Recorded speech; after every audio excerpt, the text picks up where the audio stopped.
Synopsis of the Books of the Bible. Titus. By JND Darby. New Testament. Titus. Chapter 2. Titus charged to see that everyone is in agreement with moral and relative propriety, the danger of forgetfulness of grace and holy order among Christians.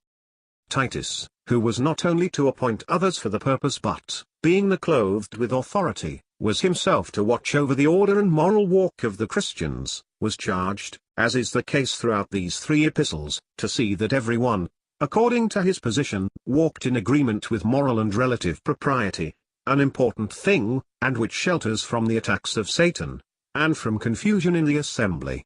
True liberty reigns in the assembly, moral order secures this, and the enemy finds no better occasion to dishonor the Lord and ruin the testimony and throw all into disorder, thus giving the world occasion to blaspheme, than the forgetfulness of grace and holy order among Christians. Let us not deceive ourselves. If these proprieties are not maintained, and they are beautiful and precious, then the liberty, and it is beautiful and precious, and unknown to the world, who are ignorant of what grace is, the excellent liberty of the Christian life, gives room for disorder which dishonors the Lord and throws moral confusion into everything. Men destroying Christian liberty where there is disorder. The true remedy, the Spirit recognizing every relationship with God has formed Christians to act suitably to the relationship. Often, in perceiving that the weakness of man has given occasion to disorder where Christian liberty reigns, instead of seeking the true remedy, men have destroyed the liberty. They banish the power and operation of the Spirit, for where the Spirit is, there is liberty in every sense, the joy of the new relationships in which all are one. But, while severing every bond for the Lord's sake when necessary, the Spirit recognizes every relationship which God has formed, even when we break them, as death does, through the exigency of the call of Christ, which is superior to them all. But while we are in them, the call of Christ apart, we are to act suitably to the relationship. Age and youth, husband and wife, child and parent, slave and master, all have their own proprieties to maintain towards each other, a behavior in accordance with the position in which we stand. Sound doctrine maintaining all the moral properties, the foundation of the saints' conduct. Sound doctrine takes account of all this, and, in its warnings and exhortations, maintains all these proprieties. This is the instruction which the Apostle here gives to Titus, with regard to aged men, aged women, young women, relatively to their husbands, their children, and their whole life, which should be domestic and modest, young men, to whom Titus was to be always a pattern, slaves, with their masters, and then the duties of all towards magistrates, and indeed towards all men. But, before taking up this last point, he establishes the great principles which are the foundation of the conduct of the saints amongst themselves in this world. Their conduct towards magistrates and the world has a different motive. The basis and motive for Christian conduct in the assembly, the motive for the character of their walk in the world.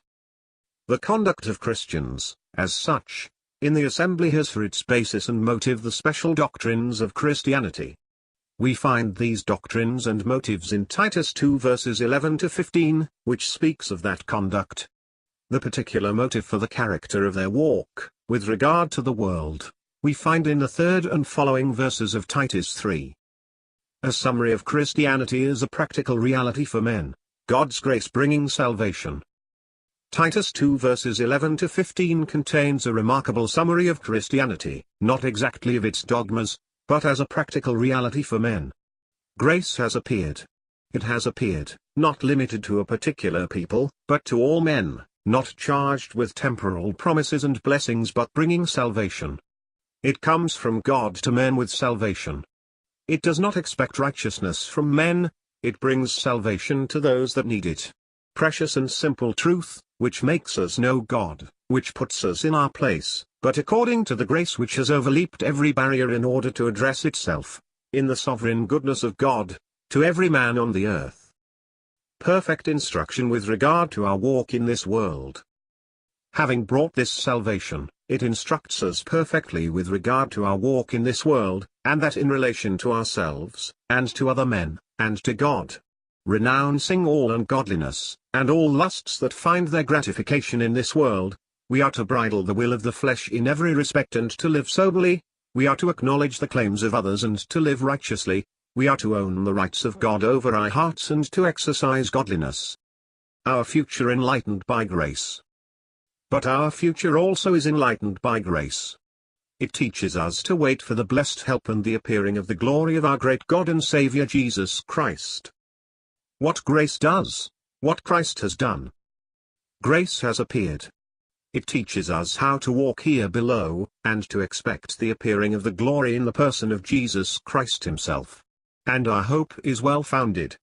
Christ is justly precious to us. We can have full confidence of heart in thinking of his appearing in glory, as well as the most powerful motive for a life devoted to his glory. He gave himself for us to redeem us from all iniquity, and to purify for himself a people who should belong to him in his own right, and be zealous, according to his will and his nature, of good works. Christianity as the work of the grace of God. This is what Christianity is.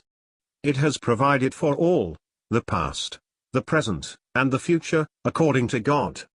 It delivers us from this world, making of us a people set apart for Christ himself, according to the love in which he gave himself for us. It is purification, but a purification which consecrates us to Christ. We belong to him as his peculiar portion, his possession in the world, animated with the love that is in him, in order to do good to others and bear testimony to his grace. This is a precious testimony to that which Christianity is, in its practical reality, as the work of the grace of God.